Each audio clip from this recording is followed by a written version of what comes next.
ಪ್ರತಿಯೊಬ್ಬರಿಗೂ ನಾನು ಆವಾಗಲೇ ಮಧ್ಯದಲ್ಲಿ ಒಂದು ಟಾಪಿಕ್ ಬಂದಾಗ ನಿಮಗೆ ನಾನೇನೋ ಕೋರಿಕೆ ಹಾಕಿದ್ದೆ. ನನ್ನ ಚಿತ್ರರಂಗದ ಪರವಾಗಿ ನಾನು ನಿಮ್ಮಲ್ಲಿ ಕೆಲವರಿಗೆ ಕೇಳ್ಕೊತೀನಿ, ನೀವು ಯಾರು ಬೇಕು ಅಂತ ಮಾಡ್ತೀರಾ ಅಥವಾ ಆ ಥರ ಅಲ್ಲ. ಏನಾಗುತ್ತೆ, ನಮ್ಮ ಚಿತ್ರರಂಗದಲ್ಲೂ ಕೆಲವು ಕಿರಿಯರಿದ್ದಾರೆ, ಅವರಿನ್ನೂ ಬೆಳೀತಾ ಇದ್ದಾರೆ.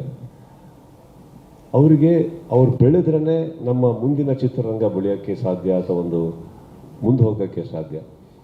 ಇಲ್ಲಿ ಯಾರಿಗೂ ನೋವು ಕೊಡಬೇಕಂತ ಏನು ಮಾತಾಡಲ್ಲ, ಇಂಡೈರೆಕ್ಟಾಗಿ ಯಾರು ಮಾತಾಡಲ್ಲ. ಮಾತಾಡಬೇಕು ಅಂದರೆ ಒಂದು ಅಟ್ಲೀಸ್ಟ್ ನಮ್ಮಂಥವ್ರು ಈ ಕೂತಿರೋ ದೇವರಿಟ್ಟಿರೋ ಜಾಗದಲ್ಲಿ ನಾವೇನಾದ್ರು ಹೇಳಬೇಕಾ, ಡೈರೆಕ್ಟಾಗಿ ಹೇಳೋವಂಥ ತಾಕತ್ತು, ಬುದ್ಧಿ, ಮಾತು ಎಲ್ಲದೂ ಭಗವಂತ ಕೊಟ್ಟಿರಬೇಕಾದ್ರೆ ನಾವು ಇಂಡೈರೆಕ್ಟಾಗಿ ಯಾರಿಗೂ ಏನು ಹೇಳ್ತಾ ಇಲ್ಲ. So what ever we say it is direct. And I think ಇದನ್ನು ನಾನು ನಿಮ್ಮಲ್ಲಿ ಕೇಳ್ಕೊತಾ ಇರೋದೇನಕ್ಕಂತಂದರೆ, ಆ ವಾತಾವರಣ ಬೇಡ. ಚಿತ್ರರಂಗ ನಿಜವಾಗ್ಲೂ ಬರೀ ಒಂದು ಮ್ಯಾಕ್ಸ್ ಆಗಲಿ, ಕೆಲವು ಸಿನಿಮಾಗಳಾಗಲಿ ಯಾವುದು ಅಲ್ಲ. ತುಂಬ ಸಿನಿಮಾಗಳು ಓಡಬೇಕು, ಹೊಸೊಬ್ಬರು ಸಿನಿಮಾ ಓಡಬೇಕು. ಪ್ರತಿಯೊಬ್ಬರು ಸಿನಿಮಾ ಓಡಿದ್ರೆ ಈ ಥರ ಪ್ರೆಸ್ ಮೀಟ್ಸ್ ಪದೇ ಆಗುತ್ತೆ. ಎಲ್ಲೋ ಒಂದು ಕಡೆ ನಮ್ಮ ಕನ್ನಡ ಚಿತ್ರರಂಗ ಬಹಳ ಒಂಥರ ಇಟ್ ವಾಸ್ ಊಸಿಂಗ್ ವಿತ್ ಎನರ್ಜಿ. ಅದು ಡೌನ್ ಆಗ್ತಾ ಇದೆ ಅಂದರೆ ಕಾರಣ because of the lack of success ratios, releases. ಅದಷ್ಟು ಆಗಬೇಕು. ಯಾಕಂತಂದರೆ this is the only thing we know.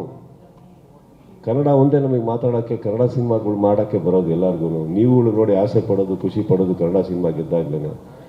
ಇದನ್ನು ನಾನು ರಿಕ್ವೆಸ್ಟ್ ಅಂದ್ಕೊಳ್ಳಿ, ನಾನು ಯಾರಿಗೂ ನೋಯಿಸ್ಬೇಕು ಅಂತ ಮಾತಾಡಿದ್ದಲ್ಲ ಇದು. ಆ್ಯಂಡ್ ಯಾರಿಗೂ ಯಾರು ಟಾಂಟ್ ಕೊಡಬೇಕಾಗಿಲ್ಲ ಸರ್. ಎಲ್ಲ ನಮ್ಮ ಚಿತ್ರರಂಗದವರು, ನಮ್ಮ ಸಹೋದರರೇ, ಎಲ್ಲರೂ ಅವ್ರವ್ರ ನೋವುಗಳಲ್ಲಿರ್ತಾರೆ. ಅವ್ರಿಗೆ ಬಿಡಬೇಕು. ಎಕ್ಸ್ಟ್ರಾ ಉರಿತಾರ ಬೆಂಕಿಗೆ ಎಣ್ಣೆ ಹಾಕಬಾರ್ದು, ಆಗಿರೋ ಗಾಯಕ್ಕೆ ಉಪ್ಪು ಹಾಕಬಾರ್ದು. ಅಲ್ಲಿಗೆ ಬಿಟ್ಬಿಟ್ಟು ಮನಸ್ಸು ಒಳಗಡೆ ಒಂದಿಷ್ಟು ನಗು ಹಾಕೋಣ, ನಗಾಡೋಣ, ಖುಷಿಯಾಗಿರೋಣ, ಎಣ್ಣೆ ಹೊಡೆಯೋಣ, ಖುಷಿಯಾಗಿರೋಣ. Thank you. ಸ್ವಾದಿಷ್ಟತೆಯ ಸ್ವಾದ, ತಾಜಾತನದ ಆಹ್ಲಾದ, ಉತ್ತಮ ಆರೋಗ್ಯ ಮತ್ತು ಹೆಚ್ಚಿನ ರೋಗ ನಿರೋಧಕ ಶಕ್ತಿಯ ವೃದ್ಧಿಗೆ ಈಗ ನಿಮಗೆ ಸಿಗುತ್ತಿದೆ ಉತ್ತಮ ಗುಣಮಟ್ಟದ ಪೌಷ್ಟಿಕಾಂಶ. Shri Vaidik millet health mix. ಇದು ಸಿರಿಧಾನ್ಯಗಳ ಸಂಪತ್ತು.